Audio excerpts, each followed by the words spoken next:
Here's the truth, ladies and gentlemen. Everybody has an orthodoxy. Everybody has their own delusions. Everybody has their own dissonance in life. I was in the YouTube comments the other day. It was actually a comment I'd left ages ago on a particular video, and Brexit had come up. And this guy came back to me and said, "Oh, I couldn't resist. I just had to comment on what codswallop Brexit is, blah, blah, blah, blah, blah." And in response to him, I said, "Well, you've had 8 years to come up with this comment. Is that really the best that you could do?" And I said to him also that I knew that I was right in voting for Brexit, and I believe that. I firmly do. But here's the thing. Everybody believes what they believe. I believe that Brexit was right. You may think that that is completely abhorrent and monstrous and racist, and now probably to be pro-Brexit is probably transphobic, elitist and colonial, blah, blah, blah, blah, blah, blah. Everybody believes what they believe. And I think a huge part of breaking the spell, hello, by the way, I hope that you're doing great today. Thank you for being here. A huge part of breaking the spell of life and the stupor and the confusion that you're in is just accepting, as you are now, just what you believe. As you will know if you've watched any of my videos, I am a massive questioner. I am a skeptic. I very rarely just accept things on face value. But in order to, I was in a video very recently, acknowledgement is the first step to cure. You have to be willing just to say, yeah, hands up, because of everything that's happened to me and all of the conditioning and all of the experiences and all of the background, blah, blah, blah, blah, blah. This is what I currently believe. And everybody, including you, everybody has their very, very legitimate reasons, very real reasons for believing what they believe. And the vast majority of the time, I will be completely honest, it's mostly out of defense. It's a defense mechanism. People believe what they believe so that they can fit into the world in one way, shape or form. Everybody wants to be accepted. Everybody wants to be accepted. And the handful of people that really go off into the wilderness and live life as hermits or monks or whatever it is, it's because they've gotten to such a far-flung point that their brains can't deal with the modern world anymore. But they are such a negligible percentage of people that it's almost not even worth considering, that kind of position. We all live in the world. We go to work, we have relationships, we go to the shops, we go for walks, all these things. We go to the cinema, we all interact with people, and we have to be able to do that. So listening is just so vitally important, because you can learn things from people, but also you don't have to be constantly engaged, which a lot of people are, in the absolutely pointless pursuit of trying to change other people's minds. It is so pointless, you may as well not interact with people at all. You will never change people's minds, and you would never want to, because the only people who control and manipulate and change people's minds are tyrants. You do not want to be that way. You do not want to be that way. To move peacefully through the world, you have to start with yourself. You have to accept what you believe. You have to accept that you did it for good reasons. And only then can you actually start to question, well, what do I want my life to be like? Who do I want to be? But we are, all of us, I was speaking with my sister on our weekly Skype call, and we were talking about history, about how, well, when would you have wanted to be born? And we're all subject to propaganda, and history as a sort of a monolith, a behemoth, as a concept, history is a form of propaganda as well, because the idea that we know what's happened decades or centuries or millennia before we're born, it's so hubristic, it's so arrogant to believe that we know exactly what's gone on in history. And we have phrases in our minds of, that history is written by the victors. Well, how do we know who won who won things? We don't. We really don't. And what my sister and I specifically were talking about is, well, what period of history would you want to be born in? It must have been so terrible, to live before the industrial age in the late 19th century, the 1800s, Victorian era, we refer to it as here in the UK. But we don't know. We don't know. And I did actually make the point to her, and this is only something that I've really concretized recently, is, well, if things were so terrible in, let's say, the medieval period, the Dark Ages, beyond the Roman occupation of Britain, beyond that, into the medieval period, and sort of the Renaissance period throughout Europe.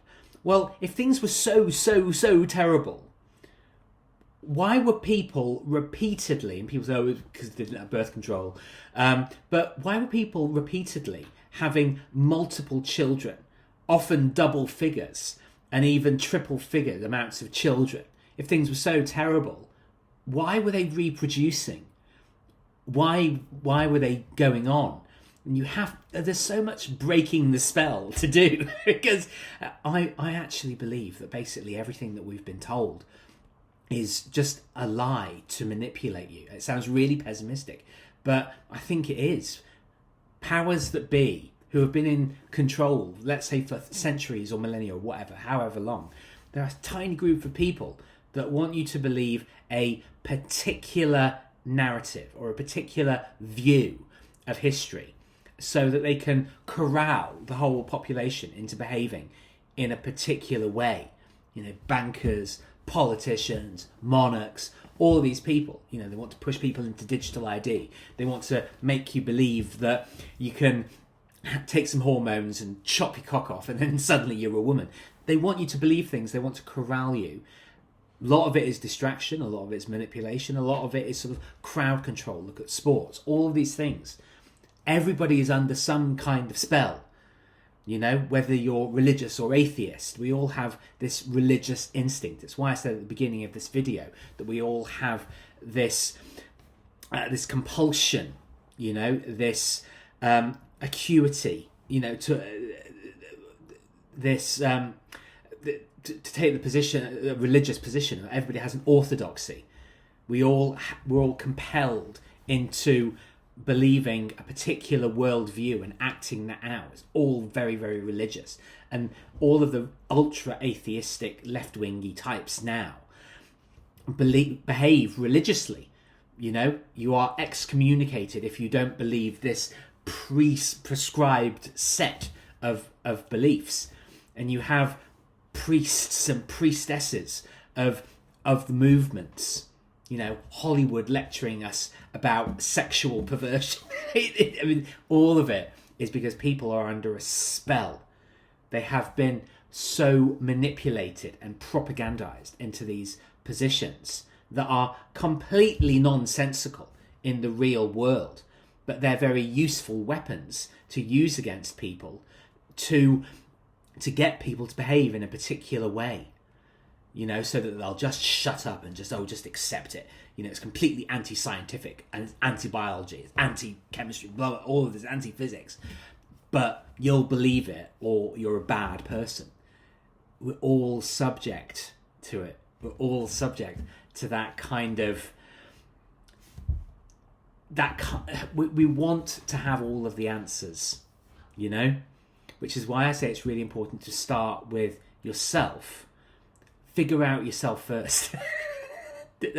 Don't try and change the world when you don't understand, the fundamentals of the world that you're living in. Don't try and do it.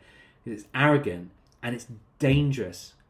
I've actually in the past, I have been quite gullible and sort of impressionable, quite easy to influence because I wanted to please people.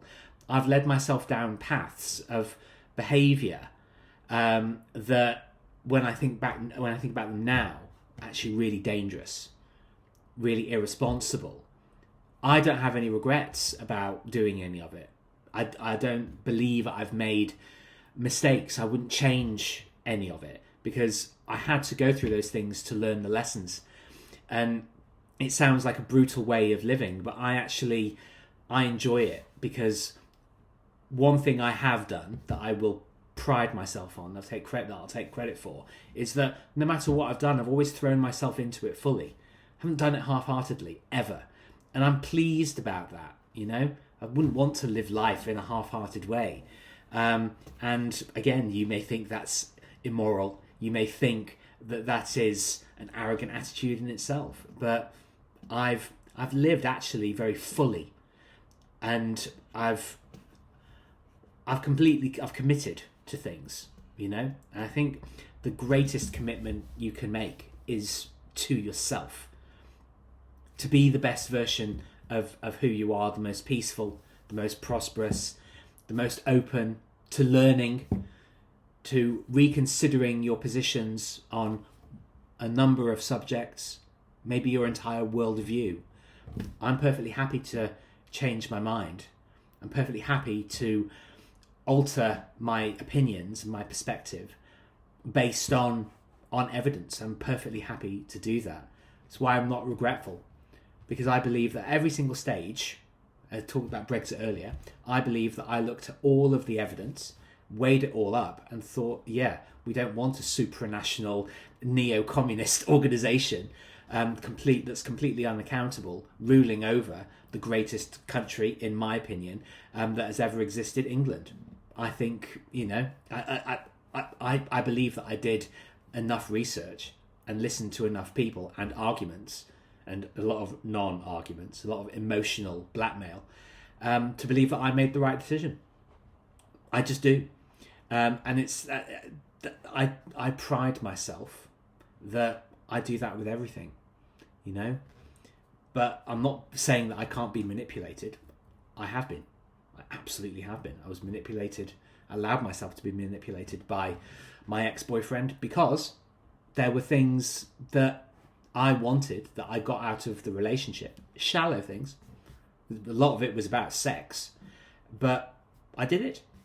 I made the decision, ultimately, and that's always the case. So choose to be strong, resilient, skeptical, but start with you, because there's enough indoctrination and conditioning that's gone on for you that you have to sort out without having to take responsibility for anybody else. It's always down to you. Always, always remember that. It's your life and other people's lives are theirs. So do you. Thank you very much for listening. Please do like and subscribe and share to spread this very important message. And I look forward to seeing you on the next video tomorrow. Ciao for now.